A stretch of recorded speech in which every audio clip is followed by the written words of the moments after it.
Hi friends, welcome on this third episode of our interaction related to ITI Vice Principal Interviews. ये तीसरा हमारा recording है, sequel है और पहले दो रिकॉर्ड हो चुके हैं. इन केस ये मिस्ड आप उनको देख लेना. और ये ITI वाइस प्रिंसिपल का जो इंटरव्यूज चल रहे हैं इन बिहार, इन मध्य प्रदेश, उत्तराखंड, बहुत सी स्टेट्स में होते हैं. ये सब के लिए रेलिवेंट हैं क्वेश्चंस. और ये क्वेश्चंस हम जो डिस्कस कर रहे हैं वो on the basis of previous ऐसे क्वेश्चन जो पूछे जा चुके हैं उनके बेस पे है. जैसे हरियाणा का हो चुका है और ये आपका जो एक्सपेक्टेड क्वेश्चन है उसके बेस पे है. हमने कुछ टॉपिक्स कवर कर लिए हैं और आज के डिस्कशन में हम कवर करने वाले हैं कुछ पॉलिसीज, कुछ टिपिकल केस स्टडीज और related to personality trait. Vice principal में क्या पर्सनैलिटी ट्रेट रिक्वायर्ड है, क्या उनके रोल्स एंड रिस्पॉन्सिबिलिटीज है, और कुछ केस स्टडीज को हम डिस्कस करेंगे. और सबसे इंपॉर्टेंट बिहार की कौन सी पॉलिसीज हैं सबसे इंपॉर्टेंट जो आपको पता होनी चाहिए. आई कम टू यू शुभ्या. हमने कल भी केस स्टडीज डिस्कस की थी इसमें. आज कौन सी तीन सबसे इंपॉर्टेंट केस स्टडीज जो एक्सपेक्टेड हैं हम लेके आए हैं? सर बेसिकली आज की जो केस स्टडीज है वो प्रोमिनेंटली जो भी मॉक सेशंस कल हुए हैं स्टूडेंट्स के साथ मैंने उनकी क्वेरीज उठाई है. तो उनके कुछ केस स्टडीज मतलब उनके प्रोफेशन रिलेटेड भी है. आपको केस स्टडीज तीन आज जो मैंने चूज की है वो मैं एग्जांपल्स दे रही हूँ आपके. फर्स्ट इट इज कि जैसे सपोज कोई पर्सन है, अभी कोई भी एस्पिरेंट है, वो एज में छोटा आता है, like he is okay in the age. उसके अंडर जो टीचर्स होंगे वो उससे बड़े भी हो सकते हैं. अब वो हो जाता है कि आप उस केस में मैनेजरल रोल कैसे परफॉर्म करेंगे when you are less in age और आपके अंडर जो है वो आपसे बड़े भी हैं. तो how would you be delegating them, आप उनसे काम कैसे करवाएंगे, आप एडमिनिस्ट्रेशन रोल कैसे परफॉर्म करवाएंगे. एंड स्टूडेंट्स को आंसर होता है, जैसे आज एक बच्चे ने का आंसर दिया, आई टेल यू.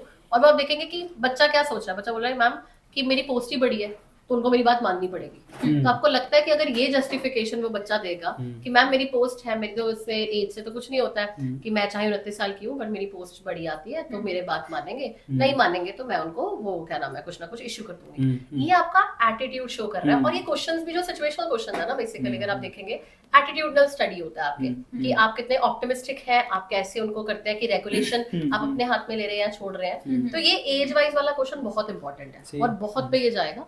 हम ये डिस्कस करेंगे. दूसरा हमने कल भी डिस्कस किया था सर कि जो गर्ल्स की रेशो है आईटीआई में वो बहुत कम है. मल्टीपल रीजंस आते हैं उसकी वजह से. एक जो प्रोमिनेंट फैक्टर में आज उसमें डिटेल में डिस्कस करेंगे कि क्या क्या कोर्सेज हम इंट्रोड्यूस कर सकते हैं. उसके सिवाय की ट्रांसपोर्टेशन, जैसे अगर आपने देखा होगा आईटीआई में हॉस्टल फैसिलिटी नहीं है. अब गर्ल्स को मूव करना एक प्लेस से दूसरी प्लेस की, ये भी एक फैक्टर आ जाता है. पेरेंट्स डिटरमिन करते हैं कि नहीं यार कि मेरा बच्चा यहाँ पे नहीं पढ़ेगा. ठीक है, तो उस केस में आप वीपी की पोस्ट पर आए हो चुके हो, अब मैनेजमेंट आ जाती है. आप क्या करेंगे? क्या आप हॉस्टल बनवाएंगे? फंड्स आपके पास वैसे भी कम है. ठीक है, क्या आप क्या कोई ट्रांसपोर्टेशन स्टार्ट कराएंगे? मतलब क्या आपका उसमें होगा, रोल्स क्या होंगे, वो हम डिस्कस करेंगे. थर्ड जो मुझे केस स्टडी एक स्टूडेंट की है, he is a bank employee sir. ठीक है, वो 5 साल से बैंक में लगा हुआ है. That is a central government bank, right. अब एक तो उसने जब ज्वाइन किया, when he joined it out, उससे क्वेश्चंस कैसे आ सकते हैं. पहले तो आप ये बताइए, आप टेक्निकल के पर्सन थे, आप सिविल एस्पिरेंट थे, आपने बैकग्राउंड बिल्कुल चेंज करके बैंकिंग में चले गए. अब आपका बैकग्राउंड जो आप बैंकिंग से सीख के आए हैं वो हमें कैसे हेल्प करेगा कि आप अब दोबारा इसी डोमेन में आना चाह रहे हैं, टीचिंग में आना चाह रहे हैं, मैनेजर में आना चाह रहे हैं, आप सेंटर को सर्व कर रहे हैं, आप स्टेट में आ रहे हैं, क्यों आ रहे हैं, कैसे टेक्निकल आपका शिफ्ट होगा और आपका इन ये टेक्निकल ग्राउंड्स कैसे हेल्प करेंगे, प्लस आपने इन बिटवीन कितने एग्जाम्स दिए हैं. मतलब बेसिकली आपका रोल क्या है. तो हम आज ये 3 केस स्टडीज हैं सर जो प्रोमिनेंटली हम डिस्कस करने वाले हैं. तो हम एक एक करके डिस्कस करते हैं, राइट. तो आई थिंक पहले हम डिस्कस करते हैं एज वाले पे. ठीक है, कि अगर आपकी एज कम है तो आपके अंडर ये रेगुलेटरी बॉडीज आपकी ज्यादा आ जाती है, नीचे हाई आ जाते हैं, तो कैसे मैनेज करेंगे. मैं अपना पर्सपेक्टिव देता हूँ, फिर आप लोग अपना ऐड करना. एक ये जो आपने पहले पॉइंट बताया ना कि इससे एटीट्यूड चेक हो रहा है और अथॉरिटेरियन एटीट्यूड चेक हो रहा है कि by virtue of my position I will get the respect. Actually it is never there. और अगर आप ये लाने की ट्राई करते हैं, you are not a good leader. और ये लिंक है क्वेश्चन जो शिखा मैम बोलते हैं कि लीडरशिप ट्रेट्स क्या होते हैं. To become good leader first you should be a good team member and you need to treat everybody equal. So by virtue of position, अगर आपको लग रहा है कि साहब आपकी पोजीशन जो है वाइस प्रिंसिपल है और ये जो हैं ये इंस्ट्रक्टर हैं तो मेरी पोजीशन से ही मेरी इंस्ट्रक्शन ले लेंगे, ऐसा नहीं होता. You can only Impress somebody and discipline somebody on the basis of respect you give to them, number 2 the knowledge which you have, number 3 the discipline. especially जिस पोजीशन पे आप हैं, आप एक मैनेजमेंट पोजीशन पे, आपको डिसिप्लिन रखना पड़ेगा. खुद टाइम पे नहीं आ पा रहे हैं, आप किसी को नहीं बोल सकते कि साहब आप टाइम पे आओ. Nobody is going to listen that. तो आपका अपना डिसिप्लिन, आपका अपना बिहेवियर, आपका अपना रिस्पेक्ट जो आप दूसरों को देते हैं, आपका कमिटमेंट, ये जरूर है कि जब आप जॉब ज्वाइन करते हैं, कोई भी जॉब, चाहे आप एक IAS बन के SDM लगे हैं किसी डिवीजन में, जब भी आप नई जगह जाते हैं तो थोड़ा सा टाइम लगता है आपको अडेप्ट करने के लिए। आपको लोग वहाँ पे समझेंगे, आप लोगों को समझेंगे, और फिर जैसे जैसे आपका बिहेवियर आप डिस्प्ले करेंगे जिसमें सारे इंग्रेडिएंट्स हैं, तो लोग आपको एक्सेप्ट करना स्टार्ट करेंगे। आपको अपने इस जो एज में बड़े लोग हैं उनको आप रेस्पेक्टफुली बोल सकते हैं। अगर आप वाइस प्रिंसिपल हैं, इंस्ट्रक्टर हैं, कोई जो आपसे 10-15 साल बड़े हैं, आप उनको जी करके बात कर सकते हैं, आप उनको त्यागी जी बोल सकते हैं, आप उनको शर्मा जी बोल सकते हैं। आप उनका नाम लेने की रिक्वायरमेंट नहीं है कि वो आपसे डेजिग्नेशन में छोटे हैं, रेस्पेक्टफुली आप बात कर सकते हैं उनके साथ। और अगर आप रेस्पेक्टफुली बात करेंगे, आप खुद उनको बुलाने के बजाय आप भी उनके पास जा सकते हैं, कोई ट्रबल नहीं है। ये शुभ बहुत छोटी छोटी सी बातें हैं, लेकिन ये आपको अपनी टीम से कोऑर्डिनेट करवाने में, हेल्प करवाने में बहुत एक इंपॉर्टेंट चीज होता है। तो give respect to others, do not think that you are having a position, इसलिए बाय वर्च्यू ऑफ पोजीशन आपको रिस्पेक्ट मिलनी चाहिए। You need to display the discipline. जो आप चाहते हैं बाकी लोग करें, वो आपको पहले खुद करना पड़ेगा। I give you the example के टाइम पे अगर आप चाहते हैं 9 बजे सब लोग आए, तो आपको आना पड़ेगा। आपको इनफैक्ट उनसे थोड़ा पहले आना पड़ेगा। आपको नॉलेज एक्वायर करना पड़ेगा, आपको रिस्पेक्ट से सबको करना पड़ेगा। And last but not the least, as a person आपको अपना करेक्टरिस्टिक डिस्प्ले करना पड़ेगा। जैसे when somebody is in need and if you help them, तो वो आपको पॉजिटिवली, आपको आपके टाइम पे आपको भी हेल्प करेंगे। तो आपको ऐसा ह्यूमैनिटी वो जो दिखानी, वो भी आपको करना पड़ेगा। ये सारे फीचर्स अगर आपके पर्सनालिटी के अंदर हैं, तो ऑब्वियसली आपको टीम अप करना बहुत आसान होता है। इस तरीके से आप कर सकते हैं उसको। सर राइट, जैसे आपने अभी बोला कि सिविल सर्वेंट्स भी हम देखते हैं, बहुत सिविल सर्वेंट्स हैं, start their career at a very early age. 21 साल की उम्र में, मैं टीना डाबी का बोलूंगी, तो उन्होंने ज्वाइन किया था, राइट। अब एज इज जस्ट, हम ये नहीं बोलेंगे it's a number only, but या आप एक्सपीरियंस, जैसे आपने बोला कि किसी भी इकोसिस्टम में हमें जाने से जाते हैं, हम अडैप्ट करने में टाइम लगता है। आप चाहे कितने भी एज के हैं, आपके अंडर लोग होंगे जो बड़े होंगे, बट उससे कॉम्प्लेसेंसी एंड एरोगेंस नहीं आना चाहिए। दैट इज इंपॉर्टेंट कि आप रिस्पेक्ट मेंटेन कीजिए, कम्युनिकेशन आप अच्छे से करिए, दूसरों को समझिए आप कि आपके एम्प्लॉइज को क्या नीड है, राइट। आप उनकी नीड्स को समझ रहे हैं। अल्टीमेटली आपके कुछ ऐसे साथ में कोलीग्स होंगे जो आपकी हेल्प भी करेंगे, सपोर्ट भी। ऐसे बॉस की सब लोग रिस्पेक्ट करेंगे जो है तो सीनियर, उनको भी पता है ये चीज, तो उनको भी पता है कि आप उनके बॉस हैं, लेकिन वो एज अ पर्सन आपको रिस्पेक्ट दे रहे हैं, तो उनको उनके लिए ज्यादा रिस्पेक्ट लोग रखेंगे। मोस्ट इंपॉर्टेंट इज कि आप अपनी नॉलेज से विन करते हैं। किसी को हम अगर हम पसंद करते हैं, तो हम पसंद करते हैं उसकी नॉलेज की वजह से। कोई उसकी वो नहीं होती कि उसकी एज की वजह से, उसकी लुक्स की वजह से, वो सेकेंडरी कैरेक्टर्स आ जाते हैं। मेन कैरेक्टर क्या आ जाता है कि आपकी नॉलेज कैसी, आपके कम्युनिकेशन स्किल्स इतना, कईयों का इतना अच्छा होता है कि अगर उनसे बात करने के लिए अच्छा लगता है कि हाँ नहीं, हम उनसे बात कर सकते हैं, चाहे वो बड़े हैं। एज अ प्रोफेशनल शुभ and a person, you have to make a balance. As a person also you should be good, professional भी you should be good. मान लो आपके पास बहुत ज्यादा नॉलेज है, मान लो आप बॉस हैं, लेकिन आप एज अ पर्सन जो आपके कैरेक्टरिस्टिक होने चाहिए वो अच्छा नहीं कर रहे हैं, तब भी आपको रिस्पेक्ट नहीं मिलेगी। तो as a person and as a professional आपको दोनों रखना पड़ेगा बैलेंस। सो बेसिकली ये नहीं होना चाहिए कि आपकी पोस्ट की वजह से आप पे लोग जबरदस्ती आपकी रिस्पेक्ट करें, बट आप अपनी नॉलेज के बेसिस पे आप अपनी आपकी नॉलेज के बेसिस पे आप रिस्पेक्ट को गेन करेंगे। आप उनके साथ ट्रस्ट मेंटेन कीजिए, रिस्पेक्ट मेंटेन कीजिए, और स्लोली एंड स्टेडली आपको टाइम देना पड़ेगा ताकि आपका जो इट टेक्स टाइम कि अडैप्ट हो आपके साथ लोग। That is the very first one. हां जी सर, सेकंड हमारा इंपॉर्टेंट आ जाता है गर्ल्स की रेशियो को लेकर, जो हमने कल भी डिस्कस किया कि बहुत कम है। मल्टीपल रीजंस है। एक हमने कल कोर्सेज की बात की थी, शुभ 10% से कम है, जस्ट फॉर एवरीवन, कि ऑन एन एवरेज अगर कोट ही करना हो, अब हर ITI में तो आप जाके देखेंगे नहीं, 10% से कम है। बहुत ही कम जगह तो 5% से भी कम है। ये नंबर कोट कर सकते हैं आप। टेक्निकल एजुकेशन में वैसे इंडिया में बहुत कम है, लेकिन ITI की अगर बात की जाए, स्टिग्मेटाइज्ड भी है, ट्रेड्स कुछ ऐसे हैं जो गर्ल्स के फेवर में नहीं है, तो और भी कम है, तो कोड कर सकते हैं। वही सर, अब जैसे गर्ल्स की रेशियो बहुत कम है, ये एक चैलेंज ITI का भी आ जाता है। और पर्टिकुलरली अगर आपसे क्वेश्चन पूछा जाए कि ITI में गर्ल्स की रेशियो को इंप्रूव करने के लिए आप क्या कर सकते हैं, तो वो मेंशन कर सकते हैं कि रेशियो बहुत परसेंटेज, आपने वैसे बोला 10% से भी कम आ जाता है। अब कोर्सेज का हमने कल डिस्कस कर रहे थे हम, इवेंचुअली शिखा मैम भी बीच में कंट्रीब्यूट करें कि कितने कोर्सेज आप बता रहे थे, जैसे क्राफ्ट्स हम ऐड कर सकते हैं, कि बच्चों का क्वेश्चन था कि कौन कौन से हम कोर्सेज को ऐड करें जिससे गर्ल्स की पॉपुलेशन इंक्रीज। एग्जैक्टली, ये जो रेशियो, जो क्वेश्चन है, गर्ल्स की रेशियो काफी कम है, क्योंकि सबसे बड़ा नंबर तो ये होता है कि हमारे लाइक तो कोई है ही नहीं course like that. Every course is like male oriented, right. So कुछ कोर्सेज आई कैन से कि जैसे एम्ब्रॉयडरी एंड नीडलवर्क है, right, and cosmetics you can say it out, fashion designing, digital से related भी I think दोनों ही, digital marketing is okay, वो दोनों कर सकते हैं, and girls are very very inclined towards that, कि डिजिटल मार्केटिंग करनी है। इवन सर कॉस्मेटिक ये पोस्ट के लिए कंप्यूटर साइंस के कंप्यूटर रिलेटेड साइंस के रिलेटेड भी आप कह सकते हो। तो ये सारे कोर्सेज जो है girls can also do that. हमने ना एक जो डॉक्यूमेंट दिया हुआ है उसमें 2-3 ट्रेड्स हैं जो मैं सबको बताऊंगा। Electrician, fitter, electronics, wireman, draftman, turner, ये सबको पता है। एग्जैक्टली। गर्ल्स के लिए कुछ जो मेरे को लगता है बहुत ही अच्छे हैं, वो information and communication technology system maintenance.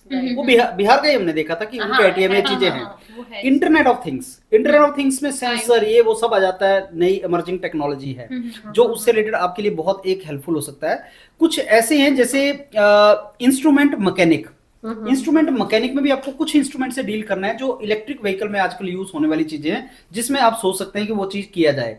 उसी तरीके से surveyor, if not plumber, surveyor एक ऐसा है जो वुमेन मैंने देखे हैं बहुत अच्छा उसमें कर लेते हैं सारे के सारा।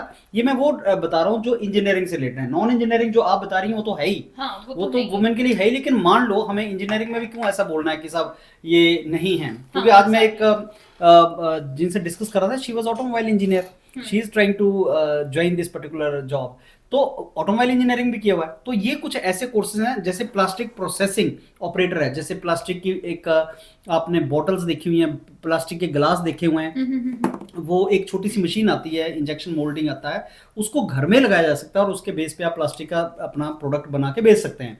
सेल्फ हेल्प ग्रुप ऐसे बहुत से हैं जो पंचायती राज में वुमेन के सेल्फ हेल्प ग्रुप जो ये चीजें बनाते हैं, और गाँव में जो शादियां वगैरह होती हैं तो उनमें वो चीजों को बेचते हैं लोग, तो उसमें वो कर सकते हैं। सेल्फ एम्प्लॉयमेंट ऑब्वियसली वो पर्पस है हमारा आईटीआई का। तो ये कोर्सेज को देखें तो एक सोशल स्टिग्मा भी है कि सारे जो भी आईटीआई में कोर्सेज है ना वो मेल्स के लिए ज्यादा है, ट्रेड ज्यादा उसके लिए। ट्रेड ज्यादा है। बल्कि यार मैं देखती हूँ कि अगर हम ब्लिंकिट यूज करते हैं, जोमेटो यूज करते हैं, गर्ल्स भी वो कर रहे हैं, they are girl driver also, और वो भी पॉपुलेशन इंक्रीज हो रही है, but still girls are not very comfortable in every profession. तो उसके लिए एक तो ये इंपॉर्टेंट था कि कोर्सेज क्या ऐड हो सकते हैं। दूसरा आई थिंक कि अवेयरनेस भी हमें स्प्रेड करनी चाहिए कि जैसे पेरेंट्स अवेयरनेस स्प्रेड करें। इवन द बेस्ट इज कि वहाँ के विलेज पंचायत के पास जाके, उनके किसी रिप्रेजेंटेटिव के पास जाके अगर हम उनसे डिस्कशन करें, वो भी प्रमोट करें, जैसे आपने बोला सेल्फ हेल्प ग्रुप्स, तो उसमें भी उनसे हम अवेयरनेस स्प्रेड करके कि गर्ल्स की पॉपुलेशन को इंक्रीज करवा सकते हैं।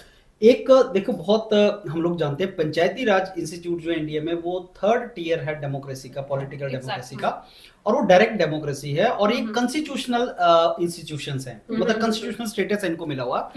फंडिंग सेंट्रल गवर्नमेंट से आती है और वो फंडिंग लगनी भी चाहिए लोगों के ऊपर। और पंचायती राज के अंदर आपके सेल्फ हेल्प ग्रुप बने होते हैं जिनका ऑब्जेक्टिव होता है कि कुछ ग्रुप ऑफ वुमेन, उनको फंडिंग दिया जाए, फंडिंग गवर्नमेंट देती है, फंडिंग दिया जाए और उनको सेल्फ एम्प्लॉयड बनाया जा सके एज अ ग्रुप।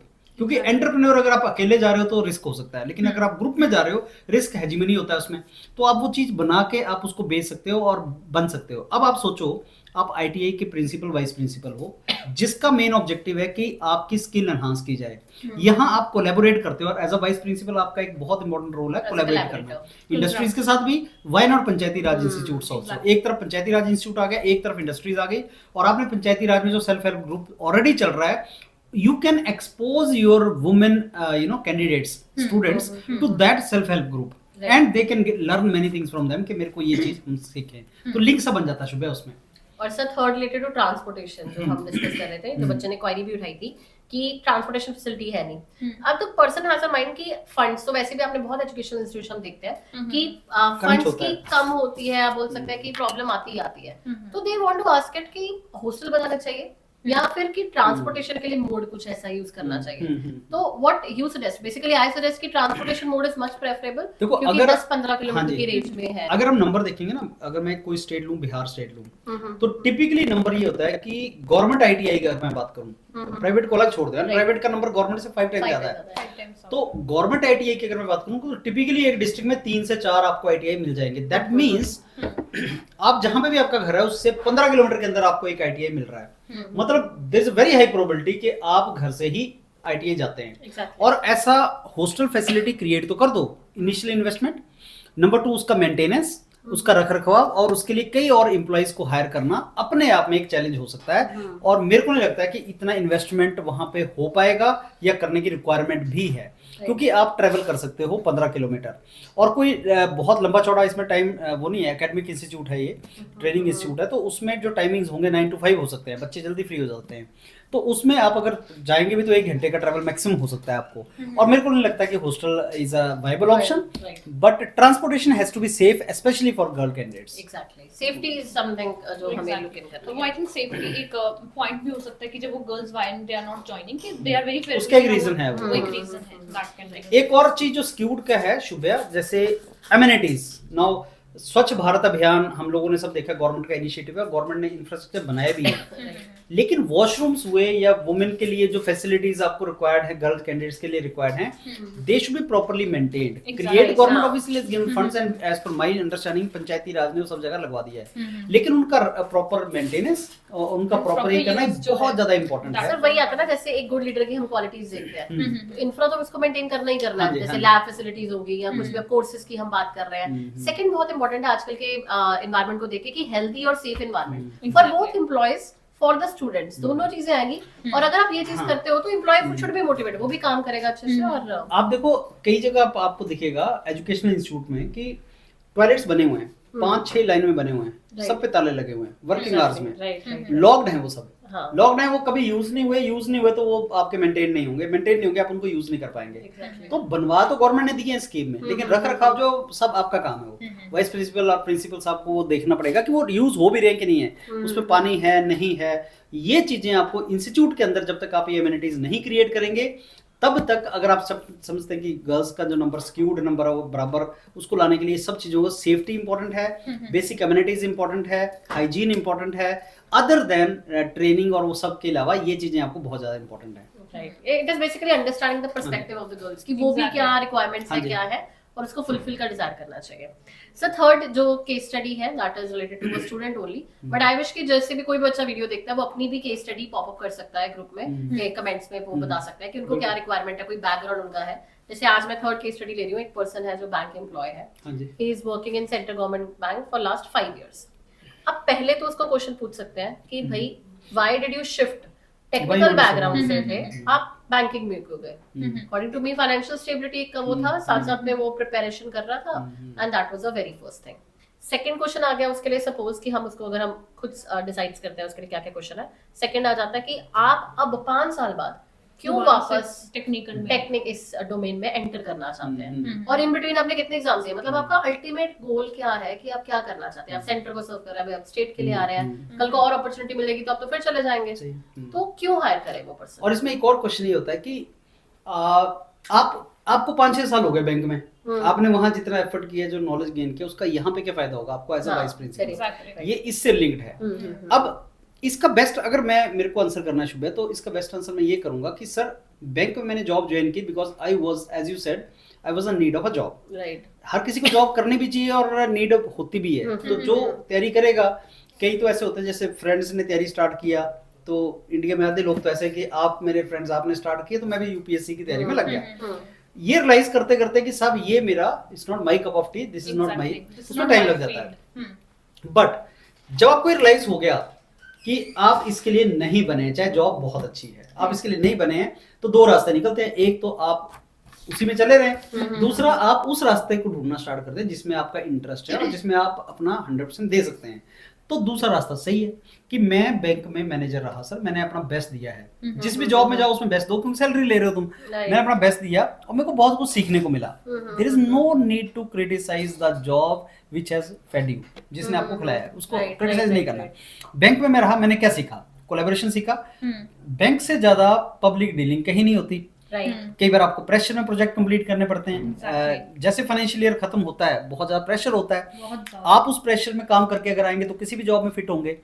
आपके सीनियर्स हैं, आपके जूनियर्स हैं, उन्हीं के साथ जो हम बात कर रहे थे कि साहब हैंडल कैसे करेंगे, ये प्रॉब्लम आपको बिल्कुल नहीं आएगी क्योंकि आपने डील किया उनके साथ। आपके साथ पब्लिक डीलिंग इतनी ज्यादा है कि जब आप आईटीआई इकोसिस्टम में बैठेंगे, जैसे हम बात कर रहे हैं पंचायती राज, गांव के प्रधान होंगे, वो उनसे आपको डील करना है, आपको इंडस्ट्री से डील करना है, इंडस्ट्रीज के साथ डील आप ऑलरेडी करके आए होंगे, आपके कुलीग ने किया होगा क्योंकि लोन तो उनको भी चाहिए होता है, तो आप काफी नॉलेज लेके आ रहे हैं। अब शिफ्ट क्यों होना है? आप आई am very sure this guy must be engineer, क्योंकि Right, इंजीनियरिंग से right. आए हैं वो। अब वो बैंक में चले गए तो उनको जरूर ये लगेगा कि साहब मैं इंजीनियरिंग का जो अपना नॉलेज है, अब इंजीनियरिंग इवॉल्व होने वाली फील्ड है। आज आप आईओटी की बात सुनते हैं, कोई इलेक्ट्रॉनिक इंजीनियर बैंक में मैनेजर लगा, उसको लगेगा कि मैं आईओटी में फील्ड में काम करूं, मैं कुछ ऐसा करूं। तो अब उसको लगेगा कि मैं अपनी फील्ड में इंजीनियरिंग में अच्छा कर सकता हूं, and this is the opportunity which has come my way. Number 2 एक बहुत इंपॉर्टेंट फैक्टर होता है जॉब सेटिस्फेक्शन के लिए, वो होता है कि जॉब डाइवर्सिटी। मोनोटोनस नहीं होना चाहिए जॉब। Right, जॉब डाइवर्सिटी के साथ बैंक में आप क्या काम कर रहे हो, मे बी आप ये काम कर रहे हो, I am not criticizing, but आप Right, एक ही काम कर रहे हो, रिक्वायरमेंट है आपकी। Right. Sometimes the team requires you should be only bowler, not a bowler plus batsman plus fielder. Sometimes team requires you should be all rounder. आपकी personality ऐसी है कि आपको डाइवर्सिटी अच्छी लगती है, तो आपको वो अपॉर्चुनिटी वाइस प्रिंसिपल की जॉब में मिल रही है। I want to join vice principal post in ITI because sir the diversity it offers. Diversity में हम डिस्कस कर चुके हैं, हाँ जी, डाइवर्सिफिकेशन विच ऑफर्स कि मेरे को कोलैबोरेट करने का अपॉर्चुनिटी मिलेगा इंडस्ट्रीज के साथ, मेरे को ट्रेनर्स को ट्रेन करने का अपॉर्चुनिटी मिलेगा, मेरे को इंफ्रास्ट्रक्चर क्रिएट करने का अपॉर्चुनिटी मिलेगा, मेरे को सबसे नोबल कॉज कि ऐसे यूथ जिनको मैं सेमी स्किल कर रहा हूँ, इसमें स्किल नहीं करते, इसमें सेमी स्किल करते हो तुम, इंडस्ट्री के लिए तैयार कर रहे हो। अगर तुम ऐसा नहीं कर पाओ, तुम कन्विंस करके उनको ऐसा नहीं कर पाओ, तो शायद वो लाइफ में बहुत अच्छा ना कर पाए। आपको एक सेटिस्फेक्शन मिलेगी कि मैंने इसको सिखाया, अब ये अपना काम धंधा अच्छा चला रहा है, और वो सेटिस्फेक्शन के लिए शायद आप इसमें जाना चाहते हो। Last but not the least, give honest answer also. Last but not the least, sir I want to come back to my own home state if you are serving somewhere else, because if you are serving in State Bank of India, you are posted in Maharashtra, this is nothing wrong अगर आप बोलो कि sir मैं बिहार से हूं, मैं बिहार में job करना चाहता हूं, उसमें कोई गलती नहीं है। हाँ, ये नहीं बोलना है आपको कि मैं इस डिस्ट्रिक्ट में मेरे को समस्तीपुर में जॉब करनी, नहीं, बिहार में कहीं पे भी आप जाएं, आप करें और आपको अपना डिस्ट्रिक्ट मिल जाता है, कोई ट्रबल नहीं आता, देर सवेर आपको मिल जाता है, और आपको जाना भी चाहिए इधर उधर। तो मैं बिहार का हूं, मेरे को बिहार में जॉब करनी है, मेरे को अपने माँ बाप के पास रहना है, और मेरे को सर बिहार के लोगों के लिए, यूथ के लिए काम करना है, इसमें कोई गलती नहीं है। नंबर 2, अगर आपको लगता है ग्रोथ अपॉर्चुनिटीज के साथ, वहां पे अभी आप क्लर्क लगे, यहाँ वाइस प्रिंसिपल बन रहे हैं, ठीक है, आप गवर्नमेंट टू गवर्नमेंट शिफ्ट कर सकते हैं, वो आप आंसर कर सकते हैं। तो ये सारे आप टेबल पे लिखें क्या है कि ये पॉइंट्स हैं, और उनको बड़े ऑनेस्ट वे में और जस्टिफाइड वे में आप आंसर कर दें, क्योंकि जो इंटरव्यू लेने वाले होते हैं उनको सब पता होता है, उनको पता होता है क्यों आना चाह रहे हो। अगर तुम वैसे फ्रॉड करने की ट्राई करोगे, फेक करने की ट्राई करोगे, तो उनको पता लग जाएगा ये फेक कर रहा है। तो ऑनेस्टली आंसर शुभ्या देना जरूरी है। सर जैसे वो चीजें ये मेंशन कर सकता है एक बैंक एम्प्लॉय कि मेरे पास जैसे इकोनॉमिक सेक्टर ग्रो कर रहा है, मैं स्टूडेंट्स को इस चीज में गाइड कर सकता हूं, या फंड एलोकेशन वो में, क्वेश्चन का आंसर आ गया कि आपका जो एक्सपीरियंस है वो कैसे अलाइन तो फंड एलोकेशन में भी जैसे इन फ्यूचर, मतलब ये that is very subjective. Financial literacy is the most important literacy for any entrepreneur. Unfortunately, our education system does not teach that. When you become entrepreneur, Shubhya, then the first thing you realize, you think that you can become entrepreneur if you have product knowledge. आपको एक product knowledge आता है, जैसे मैं एक अच्छा teacher हूं तो साहब मैं एक बहुत अच्छा एंटरप्रेन्योर बन जाऊंगा। आपको बहुत इंपॉर्टेंट होता है कुछ चीजों का नॉलेज, मार्केटिंग का नॉलेज, फाइनेंस का नॉलेज, सेल्स का नॉलेज। आप सोचो कल को आप किसी ऐसी प्राइवेट कंपनी से आ रहे हैं जहां पे आपको सेल्स और मार्केटिंग का नॉलेज मिला है, तो आप यहाँ पे बहुत अच्छा कर सकते हैं जब आप बच्चों को सिखाओगे। ऑब्वियसली आप उनको क्या बना रहे हो, आप उनको एंटरप्रेन्योर बना रहे हो। फाइनेंशियल लिटरेसी उससे अच्छा कौन दे सकता है? तो आपको अपने ट्रेड से रिलेटेड ये देखना पड़ेगा कि आप कैसे, that is subjective. That is basically हम बच्चे से जब बात करते हैं तब हम ऐड करते हैं। Right sir, this were about the case studies today, जो व्हिच आई वांटेड कि डिस्कस किया जाए। राइट, बट नेक्स्ट सर, जैसे कल हम पॉलिसीज डिस्कस कर रहे थे कि बच्चे को बिहार के रिलेटेड कौन सी पॉलिसीज पढ़नी चाहिए, तो आई वांट कि थोड़ा हम और एक्सटेंडेड इस पे थोड़ा डिस्कशन करें। कुछ पॉलिसीज हैं, ये document I request all the students to go through this document जो यूपीडीए ने बनाया है। कुछ पॉलिसीज हैं जो बहुत ज्यादा इंपॉर्टेंट है, बच्चे बोल रहे हैं कि बहुत ज्यादा पॉलिसीज हैं, आपको 5-6 पॉलिसीज बहुत इंपॉर्टेंट है। एक है आपको पॉलिसीज जो बनाई गई हैं वो आपके एक स्किल डेवलपमेंट डिपार्टमेंट है बिहार के, कुशल युवा प्रोग्राम। ये जो कुशल कैपेबल युवा यूथ प्रोग्राम बहुत ज्यादा इंपॉर्टेंट है।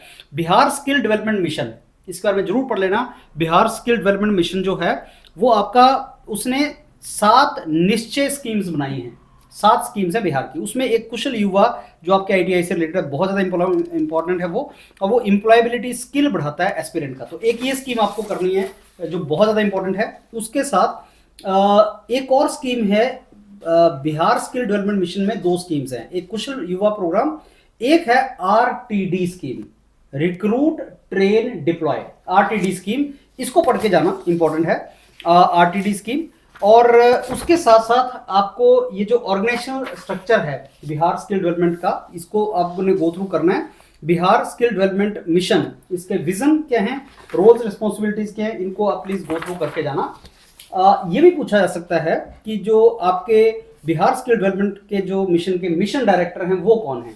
उनका नाम है श्री संजय कुमार सिंह, वो आईएएस अधिकारी हैं। वो आपको बिहार स्किल डेवलपमेंट मिशन का पता होना चाहिए। साथ में एक डिपार्टमेंट है directorate of employment and training, DET, directorate of employment and training, जो department of labour resource government of Bihar के अंडर आता है। और डिपार्टमेंट जो होता है ना, मिनिस्ट्री से एक स्टेप नीचे होता है। मिनिस्ट्री के अंदर कई डिपार्टमेंट हो सकते हैं, तो डिपार्टमेंट ऑफ लेबर रिसोर्स जो है वो उसके अंडर आता है, directorate of employment and training. और इस डायरेक्टोरेट के जो मिनिस्टर इंचार्ज हैं वो श्री सुरेंद्र राम हैं, वो मिनिस्टर इंचार्ज हैं इस डिपार्टमेंट के, जिनका आपको आइडिया होना चाहिए। और ये लेबर रिसोर्स डिपार्टमेंट है बिहार का, जिसके अंडर आता है directorate of employment and training. और इसके जो मिनिस्टर हैं वो मैंने आपको बता दिया, वो सुरेंद्र राम जी हैं। वो मिनिस्टर का आप एक बार नाम याद करके जाएंगे। इसके अलावा ये तो आपकी एम्प्लॉयमेंट से रिलेटेड कुछ मैंने जो आपको स्कीम्स बताई।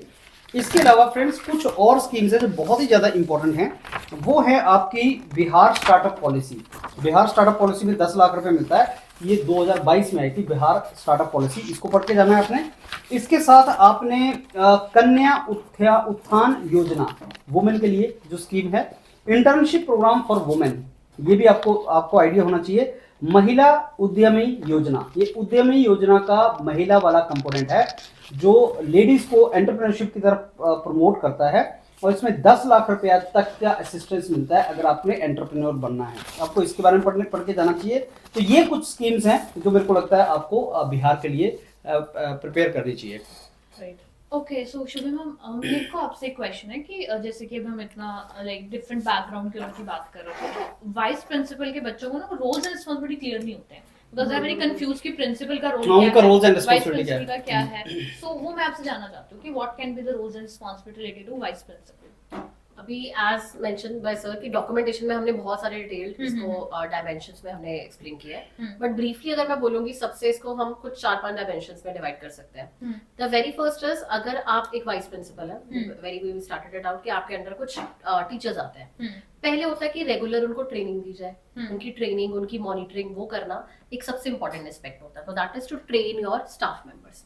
सेकंड आ जाता है, अगर आप लोगों को मैं ये चीज बोलती हूँ इंफ्रास्ट्रक्चर वाइज, जैसे अभी हम बात कर रहे थे कि गर्ल्स की रेशियो कम है, लेबोरेटरीज कम है, या क्या नाम है, ट्रांसपोर्टेशन की फैसिलिटीज, हाइजीन रिलेटेड, ये सारी चीजें कहाँ आती है? That is related to infrastructure. तो बेसिकली इंफ्रास्ट्रक्चर वाइज भी वाइस प्रिंसिपल सर को मैनेज करना चाहिए कि क्या क्या इंफ्रा का प्रॉपर रेगुलेट हो रहा है, चेक हो रहा है, वो आ जाता है सेकंड पार्ट। थर्ड आ जाता है, अगर मैं बोलूँ एडमिनिस्ट्रेटिव और मैनेजमेंट। एडमिनिस्ट्रेशन और मैनेजमेंट से रिलेटेड कैसे आ जाता है?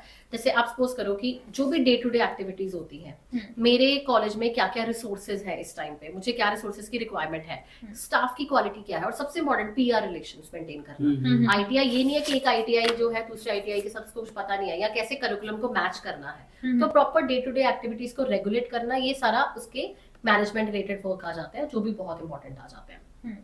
फोर्थ इट इज, सबसे बड़ा ड्रॉबैक आपने देखा होगा आईटीआई में, it is related to the industrial relations, कि हम मेंटेन नहीं कर पा रहे हैं। जैसे मैंने ऊपर पीआर का भी आपको बताया कि मैनेजमेंट में आ जाता है, उसी तरह से इंडस्ट्रियल रिलेशंस को बूस्ट करना, दैट इज, वो भी काम किसका आ जाता है? मैनेजर स्किल पे आता है। इंडस्ट्रियल लिंकेज बने जिससे प्रमोट्स हो, प्लेसमेंट्स हो। और जब इवन आई वुड से पेरेंट्स को, बच्चों को पता चलेगा कि वंस वी आर देयर, हमें नॉलेज के बाद हमें प्लेसमेंट अपॉर्चुनिटीज भी मिल रही है आईटीआई में, व्हाई वोंट बी देयर, वो आएंगे यहाँ पे। Last but not the least, fifth आ जाता है एकेडमिक वाइज।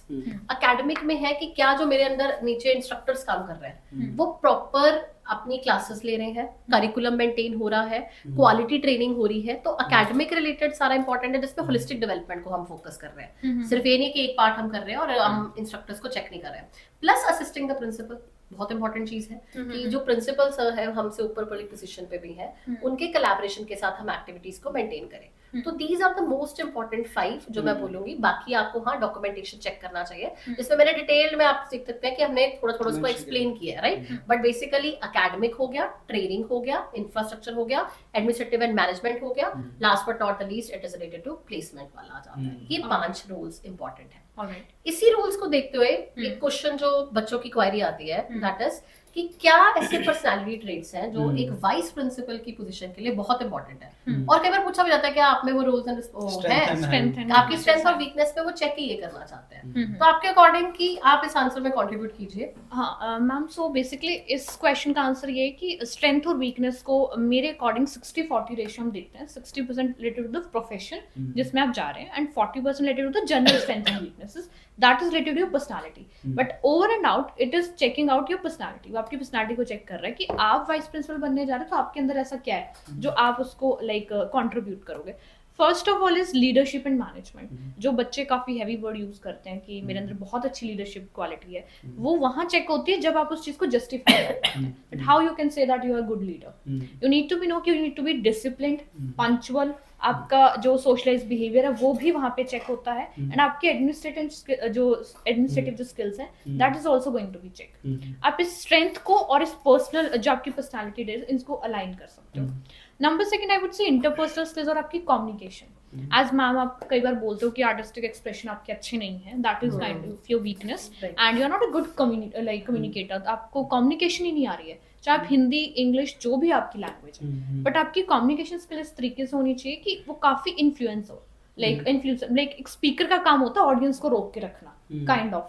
और एक तरीके से अगर आप जब वाइस प्रिंसिपल बनते हैं तो आपको अपने ट्रेनर्स को भी हैंडल करना है, स्टूडेंट्स को भी हैंडल करना है एंड ओवरऑल भी चीजें देखनी है, तो that needs to be there. Other I would say technical expertise जो आपका आता है, you are from software, you are a software engineer हो या फिर इलेक्ट्रिकल हो या किसी भी डोमेन में आप हो, बेसिकली आपकी अपनी टेक्निकल नॉलेज कैसे उसमें कंट्रीब्यूट करेगी इन एस्टैब्लिशिंग न्यू लेबोरेटरीज या किसी भी establishing new courses related to girls ratio है या उनको इनहेंस करने के लिए, या इवन की जो मेल कैंडिडेट्स है जो भी नॉर्मल कोर्सेज हैं उनके रिलेटेड भी आपकी टेक्निकल स्किल्स कैसे काम आती है। रेस्ट आई वुड से last but not the least is that your ethics, जो आपके एथिकल स्टैंडर्ड्स होते हैं, आपकी मॉरल वैल्यूज, जो आपको डिसीजन लेने में हेल्प करेंगे। Decision making approach is good, like you should be very good, because बोला जाता है कि जो डिसीजन अच्छा नहीं ले सकता it's a weak candidate, so that needs to be there. You can also align with the strength weakness. जब आप बोल रहे हो उस चीज का ध्यान रखना, जब आपसे पूछा जाएगा कि आपकी क्या पर्सनालिटी ट्रेट्स हैं, you need to be justified properly. But एक चीज मैं जरूर ऐड करूंगा एंड में, we are ending this session now. So friends, आप ना अपने ट्रेट वही बताना जो आप में हैं। अगर आप बोल दिए कि सब कम्युनिकेशन मेरा बहुत स्ट्रांग है लेकिन रिफ्लेक्ट नहीं हो रहा है, या आपने बोल दिया कि मेरा जो है वो लीडरशिप ट्रेट्स हैं लेकिन वो रिफ्लेक्ट नहीं हो रहा है, तो then you are not to say. बहुत से ट्रेट्स हैं आप में, 1 2 3 4 नहीं है, कोई बात नहीं, आप में बाकी तो होंगे, तो आपने वही बताना है जो आप में है, तभी इसका इम्पैक्ट आएगा। तो I think we end up our third session here only, Shubhya, and we go for the next session. हमारा जो नेक्स्ट सेशन होगा फ्रेंड्स, वो लार्जली क्वेश्चन आंसर, ये क्वेश्चन इसका आंसर, ये क्वेश्चन इसका आंसर, मोस्ट इंपॉर्टेंट क्वेश्चंस का जो हमारा सेशन है वो 4th है, और 4th को हम फाइनल सेशन बनाने की ट्राई करेंगे। All the very best, thank you.